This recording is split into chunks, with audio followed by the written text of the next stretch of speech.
Hello दोस्तों, आप सभी का प्रेरणात्मक कोर्स में स्वागत है।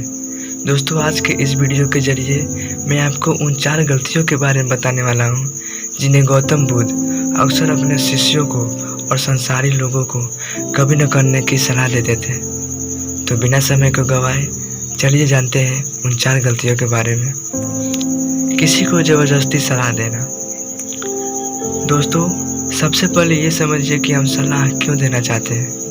हम सलाह इसलिए देना चाहते हैं क्योंकि हम सामने वाले की नज़रों में बुद्धिमान बनना चाहते हैं, लेकिन इसका उल्टा होता है, यानी कि हम उसकी नज़रों में मूर्ख बन जाते हैं। दोस्तों, देखिए, लोग 2 तरह के होते हैं। एक वे जो बड़ी बड़ी कथाएं कहते हैं और कहानियाँ कहते हैं, लेकिन लोगों पर उसकी बातों का कोई असर नहीं होता है।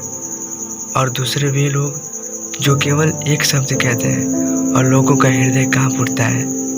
इसीलिए ऐसे इंसान बनिए कि आपके एक एक शब्द की कीमत हो। एक छोटी सी घटना से आपको समझाता हूँ। एक बार गौतम बुद्ध एक वन के रास्ते से गुजर रहे थे। तभी एक सन्यासी उन्हें देखता है और उनकी ओर आकर्षित हो जाता है।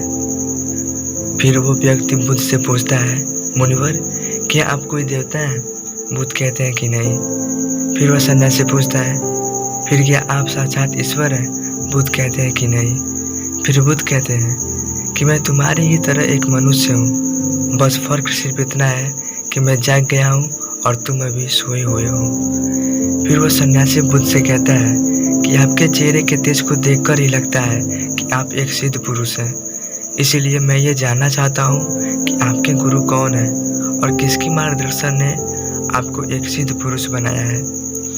बुद्ध कहते हैं कि प्रारंभिक स्तर पर मेरे कई गुरु थे, लेकिन आत्मज्ञान के इस मार्ग पर मैं अकेला ही चला और मैंने सैकड़ों गलतियां करी।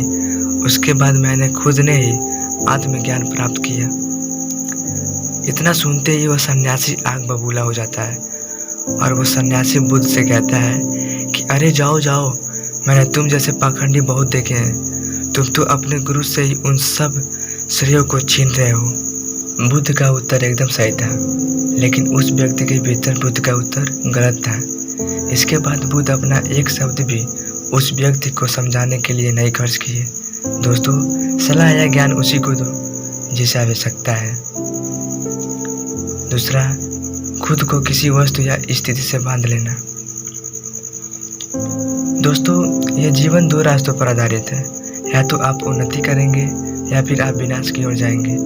यदि आप इस समय उन्नति नहीं कर रहे हैं तो आप विनाश की ओर हर क्षण बढ़ रहे हैं, चाहे आपको यह बात पता हो या ना पता हो। दोस्तों, लोग नशे को इसलिए नहीं छोड़ते हैं क्योंकि वे अभी ये नहीं जानते हैं कि वह भविष्य में कितना विनाशक हो सकता है। इसलिए जो चीज़ आपके भविष्य में बाधक है उन्हें धीरे धीरे करके ही सही, लेकिन त्यागना तो आज से ही शुरू कर दें। फिर आपका जीवन धीरे धीरे करके बदलना शुरू हो जाएगा।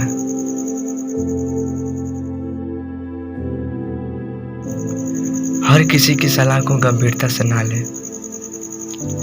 दोस्तों, उसकी सलाह को गंभीरता से ना लें जो सलाह देने के लायक ही नहीं है। कैसे जाने कि कौन लायक है और कौन नहीं? ये बहुत आसान है। अगर कोई बुजुर्ग व्यक्ति है और उसका सब कोई आदर सम्मान करते हैं, सिर्फ इसलिए उसकी सलाह को गंभीरता से मत लीजिएगा। बुजुर्ग सही सलाह देते हैं, लेकिन हर बार ये बात सत्य हो यह सत्य नहीं है। दोस्तों, अगर आप सिंगर बनना चाहते हैं और सलाह लेते हैं किसी क्रिकेटर से, तो हो सकता है कि क्रिकेटर आपको सलाह भी दे दे, लेकिन आप उस गाने को उस स्तर पर नहीं गा पाएंगे जिस स्तर पर आप गाना चाहते हो। हर सलाह को अपने अनुभव की कसौटी पर खरा उतारो और बिना अनुभव करे किसी भी निष्कर्ष पर ना पहुंचे। लास्ट पॉइंट, दूसरों के बारे में सोचते रहना। दोस्तों, अगर आप ध्यान से अवलोकन करें तो आप पा पाएंगे कि आप पूरे दिन दूसरों के बारे में सोचते रहते हैं और फिर अंत में आपके हाथ में लगता है सिर्फ दुख। इसलिए स्वार्थी बन जाओ और खुद से प्रेम करो।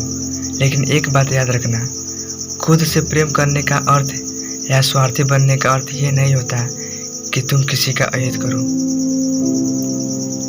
दोस्तों, बुद्ध भी स्वार्थी बने थे, तभी वे आत्मज्ञान को पा सके थे। जब उन्हें खुद की आवश्यकता थी तब उन्होंने अपने पिता, पुत्र, पत्नी और राज्य किसी के बारे में भी नहीं सोचा और सिर्फ अपने बारे में सोचा और सब कुछ छोड़कर वन में चले गए। तो जीवन में स्वार्थी बनना भी आवश्यक है, लेकिन सही उद्देश्य के लिए, जिससे किसी का बुरा भी ना हो।